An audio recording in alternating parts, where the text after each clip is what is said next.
கலைஞர் தொலைக்காட்சி நேயர்களுக்கு வணக்கம். அனைவருக்கும் விடுமுறை தின நல்வாழ்த்துக்கள். இந்த நிகழ்ச்சி உங்க எல்லாருக்குமே ரொம்ப பிடித்தமான நிகழ்ச்சியா தான் இருக்க போகுது. காரல் மார்க்ஸ் அவர்கள் தன்னுடைய எழுத்துக்கள் மூலமா பல புரட்சிகளை செஞ்சிருக்காரு. பாரதியார் அவர்களும் அவருடைய எழுத்துக்கள் மூலமா பல புரட்சியான விஷயங்களை நிகழ்த்தியிருக்காரு. ஏன் நிறைய வீரர்கள் அவங்களுடைய எழுத்துக்கள் மூலமா பல சாதனைகளை படைச்சிருக்காங்க. நம்மளும் அந்த காலகட்டத்தில் எழுத்துக்கள் மூலமாக தான் பல விஷயங்களை பகிர்ந்துக்கிட்டோம். அப்படி இருக்கும் பொழுது எழுத்து ஒரு மிகப்பெரிய சக்தியாக இருந்துகிட்டே தான் இருக்குது. பத்திரிகையாளர்ல இருந்து சாமானியன் வரைக்கும் இன்று வரைக்கும் பேனா மிகப்பெரிய ஆயுதமாக தான் நம்ம எல்லாருமே பார்த்துட்டு வரோம். ஸோ இந்த நிகழ்ச்சி பேனா என் ஆயுதம்.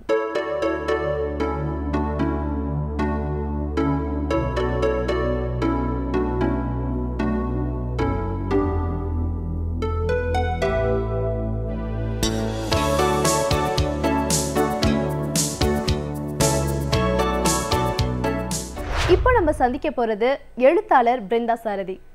இவர் லிங்குசாமியுடைய படங்களுக்கு கதாசிரியராக பணிபுரிஞ்சிட்டு வராரு. லிங்குசாமியின் வெற்றி படங்களுக்கு இவரும் வெற்றி சின்னமாக தொடர்ந்து ட்ராவல் பண்ணிகிட்டே தான் இருக்காரு. சினிமா துறையில் இவர் பல சாதனைகளை படித்தது மட்டும் இல்லாமல் புத்தகங்களை எழுதி இந்த துறையிலுமே சாதனைகளை நிகழ்த்திட்டே தான் வராரு. இன்னும் இவரை பற்றி நமக்கு தெரியாத பல விஷயங்களை நம்ம கூட பகிர்ந்துக்க இருக்காரு. அதை பார்க்கலாம். அனைவருக்கும் வணக்கம். கலைஞர் தொலைக்காட்சி நேயர்களுக்கு என்னுடைய ஆயுத பூஜை நல்வாழ்த்துக்கள். பேனா என்னுடைய ஆயுதம் என்ற இந்த நிகழ்ச்சி எழுத்தாளர்களை கௌரவப்படுத்துகிற ஒரு நிகழ்ச்சி.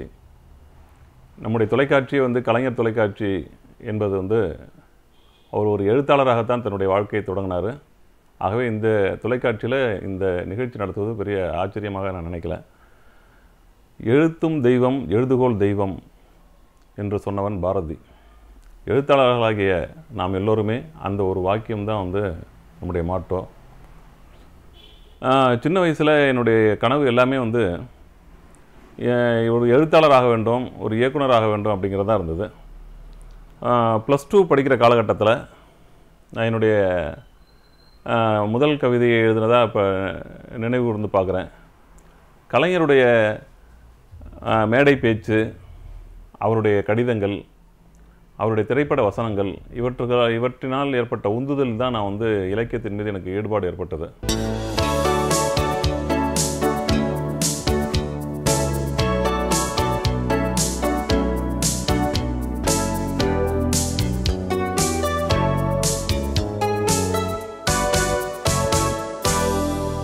கல்லூரி காலத்தில் கல்லூரி கவிதை போட்டிகள், பேச்சு போட்டிகள் இவற்றிலெல்லாம் எனக்கு ஈடுபாடு இருந்தது. அதன் மூலமாகவும் கவிதை எழுதி கல்லூரி மலரில் கவிதை வந்தது. அந்த காலகட்டத்தில் வாரப்பத்திரிகைகள், உதாரணமாக சாவி, தாய், சுமங்கலி இந்த போன்ற பத்திரிகைகள், சுட்டி, கணையாழி, காலச்சுவடு போன்ற பத்திரிகைகளில் என்னுடைய கவிதைகளை நான் எழுதி அனுப்பியிருந்தேன். அவங்க அந்த பத்திரிகைலாம் இந்த மாதிரி பத்திரிகைகளாக என்னுடைய கவிதைகள் வந்தது. அவற்றை தொகுத்து நடைவெண்டி என்ற ஒரு புத்தகத்தை 1992 வெளியிட்டேன். அப்போ தான் நான் உதவி இயக்குனராக முயற்சி செய்வதற்காக சென்னைக்கு வந்துட்டேன். அதே காலகட்டத்தில் என்னுடைய நண்பர் லிங்குசாமியும் சென்னைக்கு தனியாக அவர் வேறு ஒரு ரூமில் இருந்து ட்ரை பண்ணிகிட்டு இருந்தார். அவரும் அசிஸ்டன்ட் டைரக்டராக ட்ரை பண்ணிகிட்டு இருந்தார். 2 பேரும் ஒரு கட்டத்தில் சந்தித்து வெவ்வேறு இடங்களில் இருந்து ட்ரை பண்ணிகிட்ருக்கோம். ஒரே ரூமில் தங்கலான்னு சொல்லிட்டு ஒரே ரூமில் இருந்து ட்ரை பண்ணோம். ஒரு வருஷத்துக்கு மேலே அவர் வெங்கடேஷ் என்ற இயக்குனர்கிட்ட உதவி இயக்குனராக ஜாயின் பண்ணார். நான் நாசர் சார்கிட்ட உதவி இயக்குனராக ஜாயின் பண்ணேன். அவதாரம், தேவதை என்ற 2 படங்களில் நான் உதவி இயக்குனர் பண்ணேன். அவர் மகாபிரபு, செல்வா, அப்புறம் விக்ரமன் சார்கிட்ட போய் உன்னிடத்தில் என்னை கொடுத்தேன் போன்ற பல படங்களில் அவர் ஒர்க் பண்ணார். அப்புறம் ஒரு பீரியடில் நாங்கள் ஒர்க் பண்ணுறதை நிப்பாட்டிட்டு தனியாக ட்ரை பண்ணலாம் அப்படின்ட்டு பண்ணோம். அவருக்கு முதல் வாய்ப்பு கிடைத்தது ஆனந்தம் என்ற படம். அந்த படத்தில் தான் முதன்முறையாக நான் வசனம் எழுத ஆரம்பித்தேன். அதற்கு பிறகு அவருடைய பையா, வேட்டை, அஞ்சான், இப்போ சண்டைக்கோழி 2 ஆகிய படங்களில் வசனம் எழுதியிருக்கேன். ஒரு படத்துக்கு வசனம் எழுதுறது அப்படிங்கிறத விட ஒரு காட்சிக்கு எப்படி வசனம் எழுதுறதுன்னு நம்ம பார்க்கலாம். இப்போ உதாரணமாக பையா படத்தில் ஒரு காட்சி வரும். அந்த பொண்ணு ஏர்போர்ட்டுக்கு போங்க அப்படின்னு சொல்லுவாள். ஏர்போர்ட்டில் ஃப்ளைட்டு மிஸ் ஆகிடும். அப்புறம் ரயில்வே ஸ்டேஷன் போக சொல்லுவாங்க. ரயில்வே ஸ்டேஷன்லேயும் ரயில் மிஸ் ஆகிடும். இப்போ என்ன பண்ணுறதுன்னு தெரியாது. அவள் அங்கேயும் இங்கேயும் சுற்றிட்டு கடைசியில் டென்ஷன் ஆகி இப்போ எங்கே போகணும் அப்படின்னு ஒரு கார்த்தி கேட்கும்போது எங்கேயாவது ஒரு உயரமான இடத்துக்கு கூட்டி போங்க. தமன்னா திரும்பி பார்ப்பா. காலிலேருந்து கார் ஓட்டிகிட்டே வந்திருக்கான். மூஞ்சியை கூட பார்த்துருக்க மாட்டா. இப்போ முதல் முறையாக திரும்பி பார்ப்பல கார்த்தியோட முகத்தை பார்த்தோன்னா அவளுக்கு ஒரு நம்பிக்கை ஏற்படும். உங்களுக்கு எதாவது ஹெல்ப் வேணால் சொல்லுங்கள், நான் செய்கிறேன் அப்படின்னு சொல்லுவார் அவர். இப்போ நம்ம சந்திக்க போகிற எழுத்தாளர்கள் சுபு. இவங்கள புரட்சி எழுத்தாளர்கள்னு சொல்லலாம். இவங்களுடைய கரியரை கல்கி பத்திரிகை மூலமாக தான் ஆரம்பித்தாங்க. அங்கேருந்து தொடர்ந்து பெரிய திரையிலையும் ட்ராவல் பண்ண ஆரம்பிச்சிட்டாங்க. கேவி ஆனந்த் அவர்களுடன் இணைந்து நிறைய படங்களில் இவங்க 2 பேருமே ஒர்க் பண்ணியிருக்காங்க. அண்ட் பல புரட்சிகரமான டைலாக்ஸையும் நமக்காக கொடுத்துருக்காங்க. இவங்கள பற்றி இன்னும் பல விஷயங்களை நம்ம கூட ஷேர் பண்ணியிருக்காங்க. அதை பார்க்கலாம். வணக்கம். சுரேஷ், பாலா இணைந்து சுபா. நாங்கள் கிட்டத்தட்ட 40 வருஷமாக எழுதிட்டுருக்கோம். எங்களுக்கு பேனா ஒரு ஆயுதம் அப்படின்றத முழுமையாக நம்புகிறோம். ஏன்னா பொழுதுபோக்கு அம்சங்கள் கொண்ட கதைகளை மட்டும் எழுதுறது இல்லாமல் பொறுப்பான விஷயங்களும் எழுதணும் அப்படின்றதில் எங்களுக்கு ஒரு ஆரம்ப காலத்துலேருந்து ஒரு தீர்மானம் இருக்குது. உதாரணத்துக்கு ஆவுடையாபுரம் அப்படின்ற ஒரு இடத்த பற்றி முக்கியமான ஒரு விஷயத்த சொல்லணும். பாலா சொல்கிறான். விருதுநகர்லேருந்து கௌசிக நதின்னு ஒரு நதி வருது அந்த ஆவுடையாபுரத்துக்கு. அந்த நதி நீரில் தோல் தொழிற்சாலையுடைய கழிவுகளை சேர்த்துட்டு இருக்கிறாங்க. விருதுநகர்லேருந்து ஆவுடையாபுரம் வர வழியில் இருக்கிற சில தொழிற்சாலைகள், தோல் தொழிற்சாலைகள் அந்த கழிவுகள்லாம் சேர்த்துட்டு இருக்காங்க. அந்த தண்ணி சேர்ந்து அந்த நிலத்தடி நீரையும் பாதித்ததுனால அந்த தண்ணியை குடிக்கிறதுனால தான் இளம்பிள்ளை வாதத்தினால குழந்தைங்களும் முடக்குவாதத்தினால பெரியவர்களும் பாதிக்கப்பட்டிருக்காங்க அப்படின்ற ஒரு விஷயமே எங்களுக்கு தெரிய வந்தது. உடனே என்ன செஞ்சோம் அப்படின்னு சொன்னால், இதைத்தான் நம்ம சொல்லணும். மேல்நிலை தொட்டிலாம் அதுக்கப்புறம் முதல்ல இது ஒரு தலையாய பிரச்சனையாக இருக்குது. கிராமத்தையே பழிவாங்கிற ஒரு பிரச்சனையாக இருக்குது, தாக்குற ஒரு பிரச்சனையாக இருக்குது அப்படின்னு சொல்லிட்டு அந்த தண்ணியை எடுத்து டெஸ்ட்டுக்கு அனுப்பிச்சிட்டாங்க ஒரு சைடு. அதுக்கப்புறம் நாங்கள் என்ன செஞ்சோம் அப்படின்னா, இந்த குழந்தைங்களெல்லாம் வச்சு ஒரு கவர் ஸ்டோரி ஒன்று பண்ணோம். இந்த மாதிரி விருதுநகர்லேருந்து வர கழிவு நீர்னால் இந்த ஊருடைய குடிநீரே பாதிக்கப்பட்டிருக்குன்னு சொல்லிட்டு ஒரு கட்டுரை எழுதணும். ஒரு எழுத்தாளனுடைய பங்குன்றது இந்த இடத்துல தான் வருது அப்படின்னு சொல்லிட்டு நாங்கள் நினைக்கிறோம். என்ன அப்படின்னு சொன்னால், அந்த கிராம மக்களின் வலி, அவங்களுடைய வேதனை எல்லாத்தையும் எங்களால் அந்த கட்டுரையில் நல்லா பதிவு பண்ண முடிஞ்சுது. இதுக்கு ஒரு உறுதுணையாக நண்பர் கேவி ஆனந்த் தான் புகைப்படங்கள் எடுத்தார். அந்த ஸ்டில் புகைப்படங்கள்லாம் அட்டைப்படத்தில் வெளியாச்சு. இந்த கட்டுரை ஒரு வலிமையான ஒரு இதுவாக வெளியாச்சு அப்படின்னோடனே, இதை படித்த அந்த விருதுநகர் மாவட்டத்தை சேர்ந்த ஒரு வக்கீல் என்ன செஞ்சார் அப்படின்னா, தமிழ்நாட்டு அரசாங்கத்தின் பேரில் சுப்ரீம் கோர்ட்டில் ஒரு கேஸ் ஃபைல் பண்ணார். பொதுநல வழக்கு ஒன்று பதிவு பண்ணார். உடனே சுப்ரீம் கோர்ட்டை விசாரித்து என்ன செஞ்சாங்க, அப்போ தமிழ்நாடு அரசு யார் ஆண்டுகிட்டு இருந்தாங்களோ அந்த முதலமைச்சர்கிட்ட இதுக்கான விளக்கம் கேட்டாங்க. அந்த ஊருக்கெல்லாம் உடனே மெடிக்கல் டீம் எல்லாம் போச்சு, எல்லாம் பார்த்தாங்க. பார்த்தோன்னே தெரிஞ்சுது இது மாதிரி தான், இந்த கழிவு நீரால் தான் இந்த மாதிரி நடந்திருக்குன்னு தெரிஞ்சுது. அத்தனை குழந்தைங்களுக்கும் அந்த நேரத்தில் ஒரு இது இளம்பிள்ளைவாதத்துக்கு பாதிக்கப்பட்ட குழந்தைகளுக்கெல்லாம் காலில் காலணிகள், முதியோர்களுக்கெல்லாம் மருத்துவ வசதி, அவங்க நடக்கிறதுக்கு சக்கர நாற்காலி, அவங்க மூவ் பண்ணுறதுக்கு மொபைல் பண்ணுறதுக்கு ஒரு இடத்துலேருந்து இன்னொரு இடத்துக்கு போகிறதுக்கு சக்கர நாற்காலி அப்படி இப்படிலாம் ப்ரொவைட் பண்ணி அதை பெரிய அளவில் இந்தியா முழுக்க அது செய்தியாக பரவிச்சு. இந்த மாதிரி ஒரு ஊரில் இந்த மாதிரி இருக்குது அப்படின்னு சொல்லிட்டு. இது நாங்கள் எழுத்த பேனாவை ஆயுதமாக நினைக்கிறதுக்கான ஒரு காரணமாக நினைக்கிறோம். வலிமையான ஒரு ஆயுதம் தான் பேனா அப்படின்றதுக்கு இந்த நிகழ்ச்சி ஒரு எடுத்துக்காட்டுன்னு சொல்லிட்டு நாங்கள் ஃபீல் பண்ணுறோம். இப்போ நம்ம சந்திக்க போகிற எழுத்தாளர் ரமேஷ் கண்ணா அவர்கள். இவரை ஒரு நகைச்சுவை நடிகராக நம்ம எல்லாருக்குமே தெரியும். அதையும் தாண்டி மிக சிறந்த வசனகர்த்தாவாகவும் இவர் இருந்துகிட்டே தான் இருக்கார். பல படங்களில் பல முக்கியமான டைலாக்ஸ்லாம் இவர் எழுதி அது நிறையவே பிரபலம் அடைஞ்சிருக்கு. கே.எஸ். ரவிக்குமார் அவர்களுடைய பல படங்களுக்கு இவர் தான் வசனமும் எழுதியிருக்காரு. சூப்பர் ஸ்டார் ரஜினிகாந்த் அவர்கள் வசனம் பேசினா நம்ம மனசில் ஆழமாக பதியும். அப்படி ஆழமாக பதிஞ்ச சில வசனங்களை இவர் தான் எழுதியிருக்காரு. இதை பற்றி இன்னும் சுவாரஸ்யமான பல விஷயங்களை நம்ம கூட பகிர்ந்துக்க இருக்காரு. அதை பார்க்கலாம். வணக்கம், நான் ரமேஷ் கண்ணா பேசுகிறேன். பேனா என் ஆயுதம் என்ற தலைப்பில் உங்களுக்கு பேச போகிறேன். பென் இஸ் மைட்டியர் தென் ஸ்வர்டுன்னு ஷேக்ஸ்பியர் எழுதின வசனம் அது. அதே மாதிரி வசனங்கள் அப்படின்னு சொன்னாலே நமக்கு ஞாபகம் வர்றது கலைஞர் அவர்கள் தான். ஏன்னா நான்லாம் சின்ன வயசில் ட்ராமா நடத்திட்டு இருக்கும்போதெல்லாம் கலைஞருடைய படங்களை பார்த்து தான் வசனம் எழுத வேண்டும் என்ற எண்ணம் எனக்கு உருவாச்சு. உதாரணம் சொல்ல போனீங்கன்னா, பராசக்தின்ற ஒரு படம், அது 1952 ரிலீஸ் ஆச்சு. அதுக்கப்புறம் அந்த ஆட்சியினாலே அது தடைப்பட்டது. அது படம் ரிலீஸ் பண்ண முடியாது சொல்லிட்டாங்க. அதுக்கப்புறம் கிட்டத்தட்ட 67, 68 தான் மறுபடியும் ரீரிலீஸ் பண்ணாங்க. அப்போ தடைகளை பல கடந்து வருகிறான் பராசக்தின்னு போட்டாங்க. அது சிவாஜி கணேசாவுடைய முதல் படம். எப்படி இருக்கு பாருங்கள். அதை நாங்கள் அடித்து ஒடித்து ஓடி போய் அப்போல்லாம் தேட்டரில் நின்று தேட்டரில் சட்டையெல்லாம் கசங்கி அப்படி போய் பார்த்தோம். செகண்ட் ரிலீஸு 20 வருஷம் கழிச்சு ஒரு படம் வருது, அதுக்கு இவ்வளோ ஒரு கூட்டம். அந்த படத்தை போய் பார்க்குறேன். பராசக்தி படம் சித்ரா தேட்டரே இப்போ இல்லை. அப்போ அந்த படங்களை பார்க்கும்போது வசனங்கள் அப்படி பொறி பறக்கிற மாதிரி இருந்துச்சு. உதாரணம் சொல்லப்போனால் பசியில் வறுமையினுடைய கொடுமையை அருமையான ஒரு வரியில் எழுதியிருப்பார் கலைஞர். கல்லைத்தான் மண்ணைத்தான் காய்ச்சித்தான் குடிக்கத்தான் கற்பித்தான் நான். இதோட ஒரு வசனம் வேணுமா? கல்லை மண்ணை காய்ச்சி குடிக்கட்டா அப்புறம் பசி போயிருமே. அதே மாதிரி போலீஸ்காரன் எழுப்போம், டேய் நீ பிக் பேக்கெட் தானே அப்படின்னுவான். உடனே சிவாஜி சார் அது பேக்கெட் தூக்கி வச்சு, இல்லை எம்டி பேக்கெட் அப்படின்வார். அதே மாதிரி நிறைய வசனங்கள். உள்ளேருந்து அம்பாளா பேசுகிறது அப்படின்னு பூஜாரி சொல்லுவார். அப்போ பின்னாடிலேருந்து சிவாஜி சார் வெளியே வந்து, அம்பாள் எப்பொழுதெல்லாம் பேசியிருக்கிறாள், அது பேசாது கல் அப்படின்னு ரகசியமாக சொல்லுவார். அந்த கல்லுன்றது சைலண்ட்டாக சொன்னாங்கன்னா கல்லும் பேசாது, அந்த வார்த்தையும் பேசக்கூடாதுன்ற மாதிரி பல விஷயங்கள் கலைஞருடைய வசனங்களில் நான் ஈடுபட்டிருக்கிறேன். அதுக்கப்புறம் ஆதவன் படத்தில் ஃபுல்லாக கதை வசனம் நம்மள் தான். அதில் இளையமான் பேர் வச்சுன்னு வருவேன். எப்படி இளையமான் பேர் வந்தேன்? இல்லை, இளையராஜாட்ட இலையை எடுத்துகிட்டு வந்து ரகுமானோட மானை ஓட்டிகிட்டு வந்து இளையமான் பேர் வச்சுன்னு வரேன். ஆதவன் நிறைய வசனங்கள், காமெடி வசனங்கள். இப்போ பார்த்தீங்கன்னா வடிவேல் வந்து அது நான் பண்ண வேண்டிய கேரக்டர். அப்புறம் ரவிக்குமார் சட்டை வடிவேல் பண்ணிட்டேன் அப்படின்னு சொல்லி அந்த ப்ரொடியூசர் சொன்னாங்க. அதுக்கப்புறம் நானாக ஒரு கேரக்டர் கிரியேட் பண்ணேன், அந்த காமெடி கேரக்டர். அப்போ அந்த அன்று வந்ததா தெரியலான்னு எம்ஜிஆருக்கு அப்புறம் சரோஜா கூட நான் மட்டும் தான் ட்வீட் பண்ணிடுவேன், யாரும் பார்த்து. அது மாதிரி ஆதவன் வசனங்கள் ஆகட்டும் நிறைய இருக்குது. அதில் அடுத்த ஞாபகம் வர மாட்டேது ஒன்று. அதே மாதிரி ஒன்றில் வில்லனில் வந்து கருணாஸ் வந்து பார்த்துட்டு பாரு. அப்போ அஜித் மாற்றி நடிப்பார், அப்படின்னு நடிப்பார். நடிச்சோன்னு பார்த்துட்டு என்ன அப்படின்னு ஒன்று, சார் அப்பா நடிக்கிறான் சார், திரும்பி டக்குன்னு பாருங்க சார் டக்குன்னு பாருங்க சார்.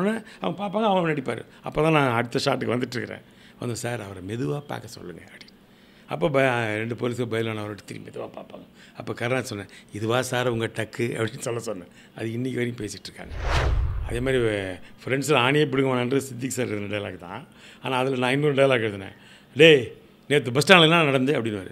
ஆடு நடந்தது, மாடு நடந்தது அப்படின்னுவேன். உடனே சித்திக் சார் என்னப்பா இதில் நல்லா சிரிப்பாங்க, வைக்க சார். அது சிம்பு இன்னி வரைக்கும் பார்க்கும்போதெல்லாம் சார் ஃப்ரெண்ட்ஸில் எனக்கு பிடிச்ச டைலாக்கே அந்த ஆடு நடந்து மாடு நடந்து தான் சொல்லுவார். அது மாதிரி வசனங்கள் வந்து இன்றைய வரைக்கும் எழுதிட்டுருக்கிறேன். இப்போ ஒரு பாஸ்கர் ராஸ்க்கு நல்ல வசனங்கள் எழுதியிருந்தேன். நல்ல வரவேற்பு இருக்குது. ஏன்னா வசனம்ன்றது திரைக்கதைன்றது ஒரு ஆசிரியர், கதை என்பது ஆசிரியர், டைரக்டர் என்பது டெக்னீஷியன். ஆனால் வசனத்தை மட்டும்தான் வசன கர்த்தான்னு சொல்லுவாங்க. ஏன்னா ஒரு படத்துக்கு வசனங்கள் மூலம் தான் அந்த கதையை நாம் விளக்க வேண்டும். ஒரு வசனம் எழுத அவ்வளோ கஷ்டமான விஷயம். அதனால் நிச்சயமாக பேனா என்பது என்னுடைய ஆயுதம் மட்டுமில்லை, உலகத்தினுடைய எல்லோருடைய புரட்சிக்கும் அதான் ஆயுதம். கார்ல் மார்க்ஸ், ஏங்கல்ஸ் பேனா அப்படித்தான் எழுதலைன்னா இன்றைக்கி அந்த சமுதாய உணர்ச்சியே வந்திருக்காது. எல்லாற்றுக்கும் மூல காரணம் பேனா பேனா பேனா. இப்போ நம்ம சந்திக்க போகிற எழுத்தாளர் வி. பிரபாகர் அவர்கள். இவர் வந்து ரொம்பவே இன்ட்ரெஸ்டிங்கான ஒரு மனிதர் அப்படின்னே சொல்லலாம். ஏன்னா டைரக்டராக தன்னுடைய கரியரை ஆரம்பித்தார். டைரக்டராக இருக்கும் பொழுதே சின்ன சில வசனங்களை வந்து எழுதவும் ஆரம்பித்தார். அதுக்கப்புறமா தனிமையாக தெலுங்கு படங்களுக்கு நிறைய வசனங்கள் எழுதியிருக்காரு. அதுக்கப்புறமா தமிழ்லேயும் வந்து பல வசனங்கள் எழுதி அது பல இடங்களில் நல்ல பேரும் வாங்குச்சுன்னு சொல்லலாம். பிரபுதேவா அவர்கள் முதல் முறையாக இயக்குன படத்துக்கு இவர் தான் வசனகர்த்தாவாகவும் கதாசிரியராகவும் இருந்திருக்காரு. அதுதான் போக்கிரி திரைப்படம். இந்த திரைப்படம் நடிகர் விஜய்க்கு மிகப்பெரிய ஒரு வரவேற்பு பெற்று தந்த படம்னே சொல்லலாம். இந்த படத்துடைய டைலாக்ஸ் எல்லாமே அவர் ஒரு மாஸ் ஹீரோவாக பிரதிபலித்தது. இப்படிப்பட்ட டைலாக்ஸை கொடுத்திருந்த பிரபாகர் அவர்கள் அவரை பற்றின பல சுவாரஸ்யமான விஷயங்களை நம்ம கூட பகிர்ந்துக்க இருக்காரு. அதை பார்க்கலாம். வணக்கம், நான் திரைப்பட எழுத்தாளர் வி. பிரபாகர். பேனா எனது ஆயுதம். ஒரு போர் வீரனுக்கு அவனுடைய வாளும் வேலும் ஆயுதமாக இருக்கும். ஒரு ஓவியனுக்கு அவனுடைய தூரிய ஆயுதமாக இருக்கும். எங்களை போன்ற எழுத்தாளர்களுக்கு எங்களுடைய பேனாதான் ஆயுதம். நான் திரைப்படத்துறையில் என்னுடைய ஆயுதமாக என்னுடைய பேனாவை பயன்படுத்தி வெற்றி அடைஞ்சது தான் உங்களோட இப்போ பகிர்ந்துக்க போகிறேன். என்னுடைய முதல் படம் குரு பார்வை படம் திரு மனோஜ்குமார் அவர்கள் டைரக்ட் பண்ணி பிரகாஷ் ராய் சார் முதன்முறையாக கதாநாயகனாக நடித்த படம். அது ஒரு க்ரைம் பேஸ்டு ஸ்டோரி. உலக அளவில் இது போன்ற க்ரைம் பேஸ்டு ஸ்டோரிஸ்லாம் பார்த்திங்கன்னா அதனுடைய ஸ்கிரிப்டே கான்வர்சேஷன் ஒரு 20 பக்கம் அதிகம், 20 பக்கத்துக்குள்ளே தான் இருக்கும். ஆனால் எனக்கு அமைந்த அந்த குரு பார்வை படத்தில் அதனுடைய கிளைமேக்ஸ் காட்சி மட்டும் 18 பக்க வசனங்கள். திரையில் 7.5 நிமிஷம் ஓடும். முதல்ல அதை எழுதி முடித்த பிறகு என்னை டைரக்டர் ரொம்ப பாராட்டினார். அதுக்கு பிறகு மரியாதைக்குரிய திரு லாரன்ஸ் அவர்கள், அவர் டைரக்ட் பண்ண ஸ்டைல்ன்ற படம். அந்த படம் வந்து ஒரு டான்ஸ் பேஸ் பண்ண படம், என்டர்டெயின்மெண்ட் உள்ள படம். அதில் பிரபுதேவா சார் வந்து கால்களை இழந்திருப்பார். கால்களை இழந்துட்டு தற்கொலைக்கு வந்து முயற்சி பண்ணார். ஒரு பெரிய டான்ஸர். ஆனால் அவர் வந்து அவருடைய தங்கச்சி வந்து அவரை தற்கொலை பண்ணிக்கூடாதுன்னு சொல்லி தடுத்துட்டு ஒரு வசனம் பேசுவாங்க. அது என்னென்னா, எல்லாருமே பீட்ஸ்காரன் தான், ஆனால் நீ உன்னுடைய ரசிகர்களுடைய ஹார்ட் பீட்ஸ்காரன் அப்படின்னு சொல்லிட்டு, நீ நினச்சா 1,00,000 பேரை உன்னால் உருவாக்க முடியும். ஒரு தீபம் 1,00,000 தீபங்களை கொளுத்துற மாதிரி நீ ஒரு மிகப்பெரிய சக்தி அப்படின்னு சொல்லுவாங்க. அந்த வசனம் மிகப்பெரிய கைத்தட்டலை பெற்றது. அந்த ஸ்டைல் படம் தெலுங்கில் பெரிய வெற்றி படமாக அமைஞ்சது. அதுக்கு பிறகு என்னை வந்து நண்பர்களே ஸ்டைல் பிரபாகர்னு கூப்பிட்டாங்க. ஸோ அந்த மாதிரி மொழி தாண்டிய ஒரு உணர்வை ஏற்படுத்தியது. அது நான் அந்த மொழியை பேசவில்லை, என் பேனாதான் அந்த மொழியை பேசியது. அந்த மொழியிலும் எனக்கு ஒரு அங்கீகாரம் கிடைத்தது. தொடர்ந்து பிரபுதேவா சாருடைய நட்பு, அந்த நட்பின் அடிப்படையில் அவர் முதல்ல தமிழில் டைரக்ட் பண்ண படம் இளைய தளபதி விஜய் அவர்கள் நடித்த படம் போக்ரி. அந்த படத்துக்கு வசனம் எழுதுகிற வாய்ப்பு எனக்கு கிடைச்சிது. அந்த வாய்ப்பு எனக்கு கிடைச்ச ஒரு மிகப்பெரிய வாய்ப்புன்னு நான் சொல்லலாம். அதை நான் நல்லா பயன்படுத்திக்கிட்டேன். இன்றைக்கும் விஜய் ரசிகர்கள்லாம் நான் ஒரு வாட்டி முடிவு பண்ணிட்டா என் பேச்சை நானே கேட்க மாட்டேன்னு விஜய் சார் பேசின அந்த வசனத்தை அவங்களுடைய ஒரு தாரக மந்திரம் மாதிரி பேசிகிட்ருக்காங்க. அந்த வகையில் எனக்கு ஒரு மகிழ்ச்சி என்னன்னு கேட்டிங்கன்னா, இளைய தளபதி விஜய் அவர்கள் அவருடைய கோடிக்கணக்கான ரசிகர்கள் மனசில் இருக்கார். ஆனால் நான் விஜய் சார் மனசுலேயும் இருக்கேன், அவருடைய ரசிகர்கள் மனசுலேயும் இருக்கேன். என் வசனம் அவங்க பேசும்போது எங்கிட்ட ஈரோடில் அவருடைய ரசிகர் ஒருத்தர் இதை சொன்னார், பேசி காமிச்சு. ஸோ அதுவும் எனக்கு ஒரு மகிழ்ச்சியான விஷயம். என் கேரியரில் ஒரு பெரிய மைல்ஸ்டோன் அந்த படம்னு சொல்லலாம். அதுக்கு பிறகு எல்லாம் அவன் செயல். எல்லாம் அவன் செயலில் அப்படின்ற ஒரு படம் வந்து திரு ஷாஜி கைலாஸ் அவர்கள் டைரக்ட் பண்ண படம். அது வந்து திரு ஆர்கே அவர்கள் கதாநாயகன் நடித்தார். நாசர் சார், ரகுவரன் சார், அந்த மாதிரி வந்து நிறைய ஆர்டிஸ்ட், பெரிய ஆர்டிஸ்ட் டீமோடு வந்த ஒரு படம். முழுக்க முழுக்க முழுக்க வசனத்துக்காக பேசப்பட்ட ஒரு படம். எனக்கு பெரிய பேர் வாங்கி கொடுத்த படம் அது கூட. அந்த படத்தில் வந்து நிறைய இடங்களில் கைத்தட்டல் கிடைக்கக்கூடிய வசனங்கள் என்னுடைய பேனாவால் எழுதப்பட்டது. ஆனால் அதில் ஒரு குறிப்பான ஒரு வசனம் என்னென்னா, கிளைமேக்ஸில் ஒரு பெரிய கல்லூரியுடைய தாளாளர் வந்து மிகப்பெரிய ஒரு மன்னிக்க முடியாத குற்றத்தை பண்ணிடுவான். அவன் அடிக்கும்போது கதாநாயகன் சொல்லுவான், இது உன்னுடைய தவறு இல்லைடா, அரசாங்கம் நடத்த வேண்டிய கல்வித்துறையை தனியார்கிட்ட கொடுத்துட்டு தனியார் நடத்த வேண்டிய சாராயக்கடையை அரசாங்கம் நடத்துறதுனால வர்ற வெனடா இது அப்படின்னு அடிப்பான். தியேட்டரில் அன்றைக்கி கிடைச்ச கிளாப்ஸ் இருக்க, மிகப்பெரிய கிளாப்ஸ். அந்த படம் என்னை ஒரு சமூக அக்கறையோடு எழுதக்கூடிய ஒரு ஆளாக கொண்டு போய் சேர்த்தது. தொடர்ந்து இப்போவும் நான் வந்து 3-4 படங்கள் தமிழ் இல்லாமல் மற்ற மொழிகளுக்கும் சேர்த்து திரைக்கதை, வசனம் அதெல்லாம் எழுதிக்கிட்டு இருக்கேன். நான் பார்த்து வியந்த ஒரு பேனா மரியாதைக்குரிய தமிழினத் தலைவர் கலைஞர் அவருடைய பேனா தான். அந்த பேனா தான் உலக தமிழர்களை 93 வருஷம் தன் கட்டுக்குள்ளே வச்சுருந்தது. அவர் ஆயுள் முடிகிற வரைக்கும். ஆயுள் முடிந்த பிறகும் இன்னொரு தலைமுறை என்று பேச வைக்கக்கூடிய மிகப்பெரிய சக்தியை பெற்ற பேனா அந்த பேனா தான். இன்றைக்கு இத்தனை எழுத்தாளர்களை நம்ம சந்திச்சதுல ஒரு மனநிறைவு நம்ம எல்லாருக்குமே கிடைச்சிருக்கும். எழுத்துக்கள் எவ்வளவு பெரிய ஆயுதமா இருந்துட்டு இருக்குன்றதையும் நீங்க எல்லாருமே தெரிஞ்சுட்டு இருப்பீங்க. ஒரு சின்ன இன்ஃபர்மேஷன் உங்களுக்காக நான் சொல்றேன். இப்பெல்லாம் நம்ம யாருமே எழுதுறதே கிடையாது. ஆனா எழுதுறது நம்மளுடைய பிரெயினுக்கு ரொம்பவே ஹெல்ப்ஃபுல்லா இருக்குமா. அதாவது நம்ம பொதுவாகவே எழுதும் பொழுது இந்த ஒரு போஸ்ட்ல தான் எழுதுவோம். ஸோ இது ஒரு யோக முத்திரை. இதை நம்ம ஒரு நாளைக்கு 10லேருந்து 15 நிமிஷம் செய்யறதால நம்மளுடைய பிரெயினுக்கு மெமரி பவர் அதிகமாகவே கிடைக்குது. பட் எழுதுறதுக்கு என்ன இருக்கு, ஒண்ணுமே இல்லையே அப்படின்னு யாரும் சொல்லிட வேணாம். நீங்க ஒரு நாள்ல என்ன பண்றீங்கன்றத ஒரு சின்ன டைரியில ஒரு 10 நிமிஷம் நீங்க உட்கார்ந்தாலே போதும். யோகா பண்ண மாதிரியும் இருக்கும். அண்ட் அந்த எழுத்துக்கள் பின்னாடி உங்களுக்கு மிகப்பெரிய ஆயுதமா கூட பயன்படும். மீண்டும் இதே மாதிரி வேறொரு நிகழ்ச்சியில உங்க எல்லாரையும் நான் சந்திக்கிறேன். அதுவரை உங்களிடமிருந்து விடைபெறுபவர் சுமையா.